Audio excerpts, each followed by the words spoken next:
ఇద్దరు కుమారుడు. చిన్న కుమారుడు తన తండ్రి దగ్గర నుంచి అన్ని తీసుకొని వెళ్ళిపోతున్నాడు. తీసుకొని పోయి స్నేహితులతో కలిసి అన్ని ఖర్చు పెట్టేశాడు. విలాసవంతమైన జీవితం జీవించాడు. చివరికి తన దగ్గర ఏమీ మిగల. పందులు తినేటువంటి ఆహారం తినడానికి కూడా తన హక్కు లేదు. అప్పుడు ఆలోచించాడు, అయ్యో తండ్రి జ్ఞాపకం వచ్చి పరిగెత్తుకుంటూ వస్తున్నాడు. తన తండ్రి దగ్గరికి వచ్చినప్పుడు అక్కడ ఆయన తండ్రి ప్రేమ తగ్గిపోలేదు. ఇక మీదట కుమారుడిని అనిపించుకుంటూ ఏం పెడదు కాదు, నన్ను నీకొని వాళ్ళు ఒకరిగా పెట్టుకున్నామని అక్కడితో చెప్పుచు అనుకొని లేచి తన తండ్రి ఎదురుకు వచ్చినాం.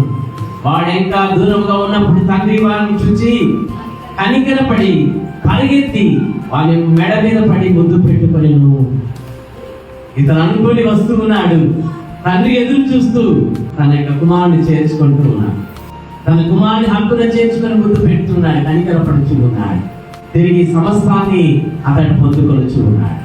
ఇష్టానుసారంగా తిరిగి ఈరోజు ఒకవేళ దేవుని దగ్గరికి వచ్చినట్లయితే దేవుడు కూడా నీ పట్ల తన కనికరాన్ని చూపించే దేవుడిగా ఉన్నాడు.